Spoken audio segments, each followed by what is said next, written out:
आप कुछ special diet आजकल कर रहे हैं, वो क्या स्पेशल डाइट कर रहे हैं और क्यों कर रहे हैं, इस हवाले से भी अगर कुछ ये राज की बात लाइव। ये तो अंदरूनी सवाल आपने जो है ना वो ऐसा तो ना करें ना। मैं डायबिटिक का पेशेंट हूँ, 10-12 साल शुगर का जो मरीज होता है ना, मुझे जानते हैं, जितना मेरा ट्रैवल है, जितना मेरा शेड्यूल है, शुगर के मरीज के लिए ये सब चीज़ें कैरी करना इतना आसान नहीं है।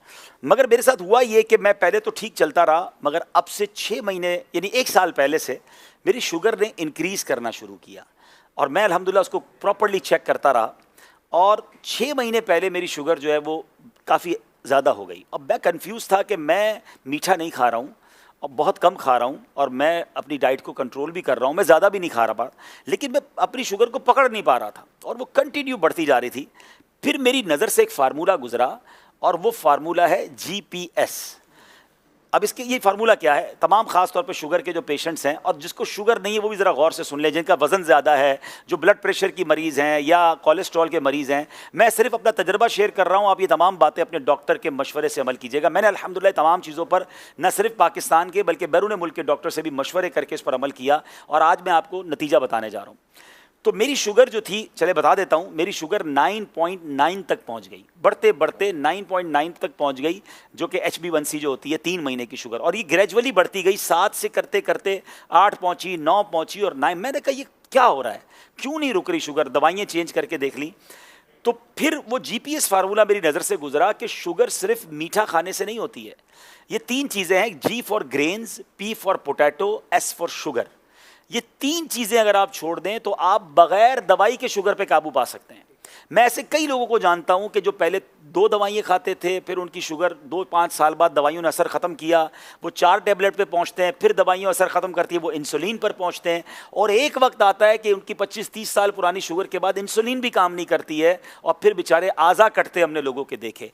तो अब इस फार्मूले का जो मुझे बताया गया कि इस फार्मूले पर अमल करने से आप शुगर को रिवर्स कर लेंगे और आप दवाइयाँ भी छूट जाएंगी, पहले तो मुझे यकीन नहीं आया, मगर अब मैंने खुद अमल करना शुरू किया। अब उसका थोड़ा सा अमल मुश्किल ये है कि उसमें ग्रेन्स यानी आपको उसमें रोटी छोड़नी पड़ेगी, उसमें आपको चावल छोड़ना पड़ेगा, अनाज जो है ना वो छोड़ना पड़ेगा, क्योंकि ये डायरेक्टली कार्बोहाइड्रेट्स हैं। मुझे पता चला कि एक रोटी 4 चीनी जितना अंदर जाके काम कर रही है, वो चीनी नहीं है उसमें, लेकिन वो अंदर जाके कार्बोहाइड्रेट्स उतने बना रही है।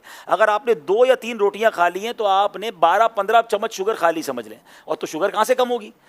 तो अब रोटी को छोड़ना था। अच्छा, रोटी मेरे लिए इतना मसला नहीं था, हम मेमनों के लिए चावल बड़ा मसला है, हम चावल बहुत खाते हैं, तो चावल छोड़ना था, रोटी छोड़नी थी, पोटैटो खैर वैसे भी इतना ज़्यादा मरगूब नहीं था, और शुगर वाली तमाम चीज़ें, बेकरी की तमाम आइटम्स।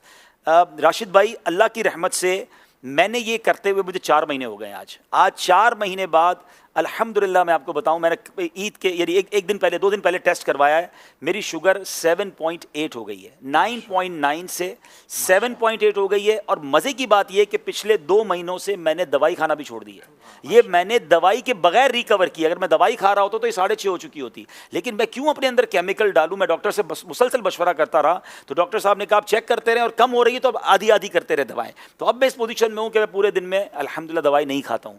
फिर उसके बाद मुझे फ़ायदा ये हुआ, मेरा कोलेस्ट्रॉल था 220, 2 महीने पहले की बात कर रहा हूं, और आज कल की रिपोर्ट के मुताबिक 146 हो चुका है, विदाउट एनी मेडिसिन, सिर्फ मैंने डाइट से इसको कंट्रोल किया है। कुछ फैटी लिवर के भी प्रॉब्लम्स थे, वो कम हो गए अल्हम्दुलिल्लाह, और भी बहुत सारी चीज़ें। मेरा तकरीबन 7 किलो वज़न कम हो गया। मैं वज़न कम करने की बहुत टाइम से कोशिश कर रहा था, मैंने कोई ज़्यादा कोशिश नहीं की, मैं खा प्रॉपर रहा हूँ, पेट भर के खा रहा हूँ, ऐसा नहीं मैंने खाना कम किया है, मैंने सिर्फ इन 3 चीज़ों से अपने आप को पीछे किया है अल्हम्दुलिल्लाह। अच्छा, फिर मज़े की बात यह है कि सिर्फ मेरे साथ नहीं हुआ, जब मैंने 2 महीने में रिजल्ट देखना शुरू किया, मैंने आसपास के दोस्तों को बताना शुरू किया। मैं नाम नहीं ले सकता, हमारे अरकान शूरा भी हैं, हमारे बड़े बड़े जिम्मेदारान भी हैं। आप यकीन करें, अगले 1-2 महीनों में जो उनकी मुझे कॉलें आई हैं, जो शुगर के पेशेंट थे, वो कहते हैं हमारी शुगर नॉर्मल हो गई है, लोगों की इंसुलिन छूटना शुरू हो गई है, वो इंसुलिन से दवाई पर आना शुरू हो गए हैं। अब मैं आपको ये सारी बातें बताने के बाद अच्छी नीयत के साथ अपना शेड्यूल बताता हूं, क्योंकि कुछ लोग जब मैं ये बताता हूं ना तो वो कहते हैं यार रोटी और चावल के बगैर जिंदा कैसे रहेंगे। ठीक है ना, मैं 4 महीने से जिंदा हूं और मैं पहले से अच्छी लाइफ गुजार रहा हूं, बहुत फ्रेश फील करता हूं। अब उसका तरीका क्या है मैं आपको समझाता हूं। पहले तो जब तक आप इसको साइड पे करेंगे ना तो फिर आपको चीज़ें बहुत सारी नज़र आना शुरू हो जाएंगी। पहले तो हमें नज़र ही एक ही चीज़ आती है ना कि भाई 3 रोटियां खानी है रोज़ की या 2 प्लेट चावल खाने हैं। तो जनाब आप अल्हम्दुलिल्लाह सलाद फ्रूट, और फिर आप गोश्त डायरेक्ट थोड़ा सा ले लें, आप बॉयल अंडे खा लें। अगर आपको फ्राइड एग भी खाने तो कम तेल में तल के चम्मच से खा लें अंडे। मैं 1-2 दिन पहले एक जगह गया, दोस्त के घर दावत थी, बड़ा बेहतरीन, कह रहे ईद आ रही है अब्दुल हबीब भाई, गोश्त नहीं बनाया, दाल चावल बनाया। अच्छा, अब मैं पहले क्या करता था, जब शुरू में मैंने डाइट शुरू की तो मैं लोगों को बताता था मैं रोटी चावल नहीं खाता, तो फिर लोग क्या करते थे बेचारे, वो बारबेक्यू मंगवा रहे हैं, महंगे महंगे खाने मंगा रहे हैं। मैंने कहा ये तो गलत हो रहा है, तो अब मैंने बताना छोड़ दिया है।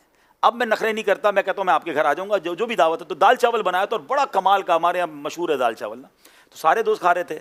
तो मैंने कहा आप क्या खाएंगे, मैंने बिल्कुल खाऊंगा। मैंने लिया, मैंने दाल की प्लेट भरी, उसमें लौकी शरीफ निकाली और मैं चम्मच से दाल खाने लगा। मैंने लौकी खाई, हर दस्तरखान पे थोड़ा बहुत तो सलाद होता है, मैंने सलाद खाया। देखिए एक फार्मूला अगर आपको समझ आ जाए ना, कि आपके वजन का 1% आपका पेट होता है। किसी का 80 किलो वजन है, उसका 800 ग्राम में पेट भरेगा। अब मेरे पेट के अंदर अगर 700 ग्राम की जगह है, तो मैंने ये सोच लेना है कि मैंने 700 ग्राम भरना किससे है। याद रखिए, मैं इसको इस तरीके से आपको समझाता हूँ, आपके साथ सबके साथ हुआ होगा कि कभी आपको बड़ी शदीद भूख लगी होगी, बचपन में तो ज़्यादा हुआ था। हम गरम गरम रोटी लेने जाते थे और आते आते ही एक रोटी पूरी खा जाते थे। मम्मी ने मंगवाई होती थी रोटी, तो भूख इतनी लगी होती थी, वही रोटी खा जाती, क्योंकि भूख लगी होती थी, ना सालन था ना कुछ था, क्योंकि भूख लगी थी। और ऐसा भी हुआ होगा कि आपने कभी दोस्तों के साथ दाल चावल खाया होगा या दाल रोटी खाई होगी, पेट भर गया। अब दुनिया की बेहतरीन चीज़ आपके सामने आ जाए तो आप क्या कहते हैं, यार अब तो पेट भर गया। इट मीन्स पेट ही भरना है, लज्जत तो ज़बान तक है। तो अगर आप इस 700 ग्राम की इस प्रॉपर थैली को अच्छी चीज़ों से भर लेते हैं तो आपको फिर ख़त्म हो जाएगा चैप्टर, आपका पेट भर जाएगा। तो पहले कोशिश ये करें कि फ्रूट या सलाद सामने आ जाए, 300-400 ग्राम वो खा लें, ठीक है। अब उसके बाद जो खाना खा लें। तो अब आप 400 ग्राम वो खाएंगे जो अगर मिसाल के तौर पे सेहत के लिए अच्छा भी नहीं है, तो वो आधा तो आपने अच्छा खा लिया। यानी बहुत सारी चीज़ों को अगर आप आज सेहत के मामला जो डॉक्टर्स बता रहे हैं उसको अगर आप सुन्नत से कनेक्ट करें तो बहुत चीज़ें आपकी बेहतर हो जाएंगी। आप ये कर कर रोज़ चेक भी करें। मुझे किसी ने कहा मोटिवेशन कैसे मिलती है आपको, मैंने कहा मुझे रोज़ रात को तोहफा मिलता है। कहते कैसे, मैंने कहा मैं रोज़ पूरा दिन गुजार के सोने से पहले खाने के 2 घंटे बाद शुगर चेक करता हूँ और मुझे पता चलता है कि मेरी पूरे दिन की डाइट में बगैर दवाई पिए मेरी शुगर नॉर्मल है। मैं अगले दिन के लिए फिर तैयार हो जाता हूँ कि मैंने इंशाल्लाह ये चीज़ें नहीं खानी है, और अल्हम्दुलिल्लाह मैं इसका नतीजा देख रहा हूँ। तो अच्छी नीयतों के साथ खैरुन्नासी मन यनफ़उन्नास, लोगों में अच्छा वो है जो दूसरों के लिए भी अच्छा बने। तो मैं जो अपने लिए अच्छा समझ रहा हूँ आपको बताया है।